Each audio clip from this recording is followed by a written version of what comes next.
a 1979 first year made RX-7. A few of the things we did to this car to accommodate a little bit more strength and to handle the extra power. We've got the brand new calipers with stainless braided hoses on the front. And then moving back, on the rear, we put the large GS-LSE back rotors with new calipers and stainless braided lines on the back as well. 1985 rear disc brake diff housing. Installed a CAS differential into the diff housing. Put a larger drive shaft flange on so we could put on the large greasable U-joints, and we then customized the drive shaft.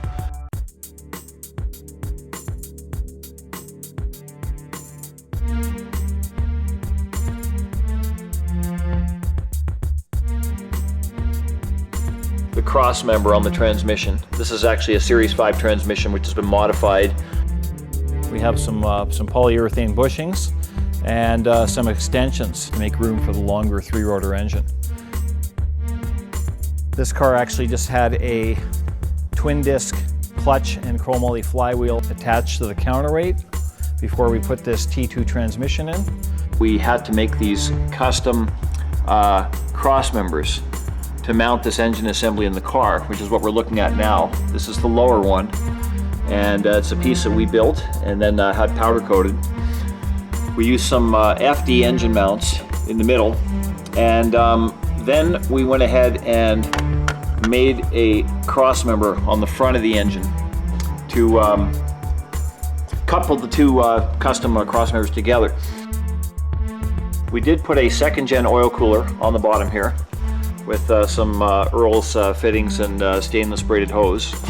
Then we've got our custom aluminum radiator in here with an electric fan pushing through from the front. And then we've got our custom intercooler in here that spans all the way from left to right. It's a very thick, 4-inch thick intercooler. So that's sort of what you get by looking at the front of the car. We've got the rear panels off at the moment. What we've used here is a twin pump surge tank, and we have two Walbro 430 pumps inside this surge tank. Underneath the car we actually have an aeromotive transfer pump that transfers fuel from the factory tank into the surge tank, and then what we have is the twin pumps feeding out of a number 8 fuel line, and then of course we run that line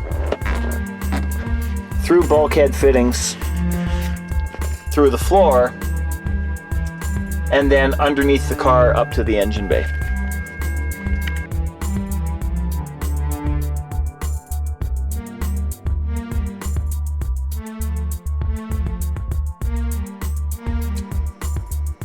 You can see it's a tight squeeze, but we do have clearance on everything. Main drive pulley, water pump pulley, even the air filter has about a 1/2 centimeter of space up to the radiator.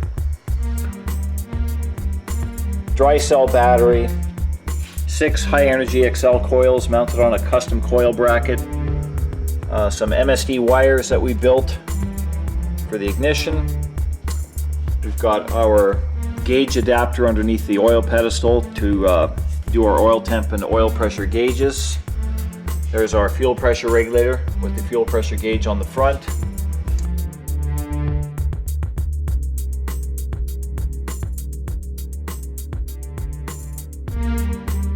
We had enough clearance to put our heat exchangers up front and maintain even our factory cowling for the top of the radiator to the front of the hood. There's our turbo system. We did use our 3-rotor manifold jig that we used to build our FD manifolds as the basis and the platform to design this manifold, and we actually made the improvements to the jig so we could build the manifold for this car.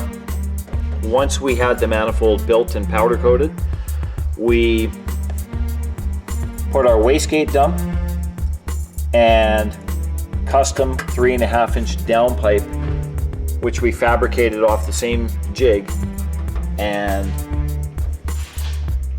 Basically, tried to produce everything so we had ample clearance without compromising any quality or any flow.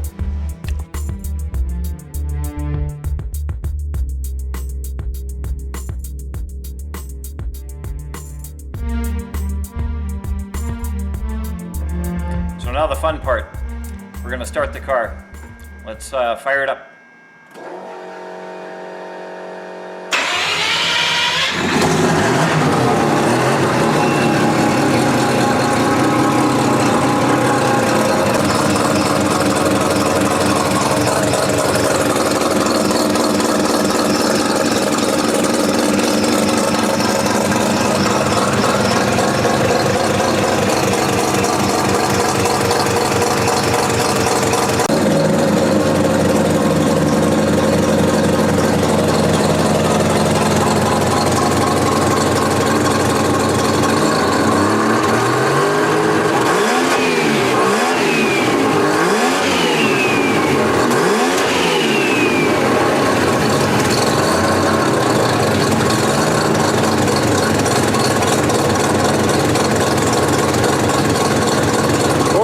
That's the lumpiness you get in a Bridgeport engine.